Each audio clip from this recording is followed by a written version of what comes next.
نحمدہ ونصلی ونسلم علی رسولہ الکریم۔ محترم سامعین، ہماری آج کی گفتگو وہ حسد کے لغوی معنی پر ہوگی۔ آئیے گفتگو کا آغاز کرتے ہیں۔ ایک دفعہ ایک چڑیا نے کوے اور کبوتر کو اکٹھا دیکھا۔ دونوں گپ شپ میں مصروف تھے تو وہ بھاگتی ہوئی بغل کے پاس آئی اور کہنے لگی، بابا جی آج میں نے یہ ماجرا دیکھا ہے۔ تو بغل نے کہا کہ بیٹی جا کر غور سے دیکھو، ان کی کوئی نہ کوئی چیز کامن ہوگی، مشترک ہوگی۔ تو چڑیا نے جا کر دیکھا نا غور سے، تو پتہ چلا کہ وہ دونوں لنگڑے ہیں۔ تو اسی طرح لغوی اور اصطلاحی معنی میں بھی ایک جوڑ ہوتا ہے، ایک نسبت ہوتی ہے، ایک تعلق ہوتا ہے، ان میں بھی ایک چیز کامن ہوتی ہے، مشترک ہوتی ہے۔ تو آئیے لغوی معنی کو سمجھنے کی کوشش کرتے ہیں۔ لفظ بنانے والا جب کوئی لفظ بناتا ہے نا تو اس لفظ کو وہ جو پہلی مراد دیتا ہے نا، اور اس کا جو پہلا معنی ہوتا ہے وہ لغوی معنی ہوتا ہے اور وہ لغوی مراد ہوتی ہے۔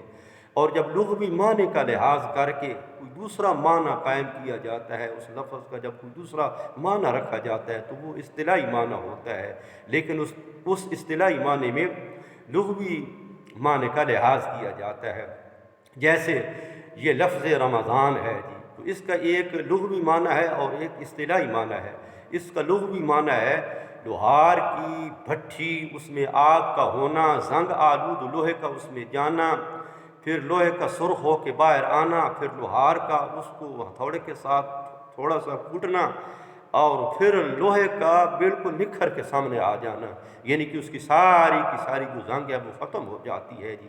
تو یہ رمضان کا لغوی معنی ہے، یعنی کہ بھٹی میں زنگ کا دور ہونا۔ تو رمضان کا جو اصطلاحی معنی ہے نا وہ ہے 30 روزے، ماہ مبارک کے فرض 30 روزے۔ تو اب یہ جی 30 روزے یہ اصطلاحی معنی ہے، اس کا اس بھٹی کے ساتھ کیا تعلق ہے جی، اس معنی کے ساتھ اس کا کیا تعلق ہے؟ تو آئیے اس کو سمجھنے کی کوشش کرتے ہیں۔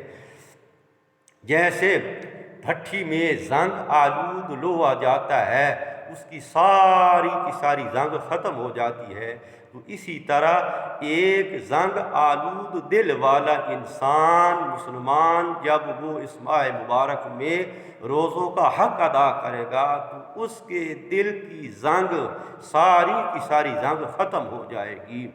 تو آئیے اب جو حسد کا لغوی معنی ہے اس پر غور کرتے ہیں۔ حسد کا لغوی معنی ہے چیچڑی۔ جیسے یہ انسانوں کو جوئیں پڑتی ہے نا، اسی طرح یہ چیچڑیاں یہ جانوروں کو چمٹ جاتی ہیں جی، اور جانوروں کی ہلاکت کا سبب بنتی ہیں جی۔